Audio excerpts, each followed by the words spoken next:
اور زمین میں کئی طرح کے قطعات ہیں ایک دوسرے سے ملے ہوئے، اور انگور کے باغ اور کھیتی اور کھجور کے درخت، بعض کی بہت سی شاخیں ہیں اور بعض کی اتنی نہیں ہوتی،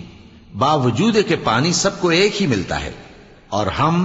بعض میووں کو بعض پر لذت میں فضیلت دیتی ہیں، اور اس میں سمجھنے والوں کے لیے بہت سی نشانیاں ہیں۔ اگر تم عجیب بات سننی چاہو تو کافروں کا یہ کہنا عجیب ہے کہ جب ہم مر کر مٹی ہو جائیں گے تو کیا اثر نو پیدا ہوں گے؟ یہی لوگ ہیں جو اپنے پروردگار سے منکر ہوئے ہیں،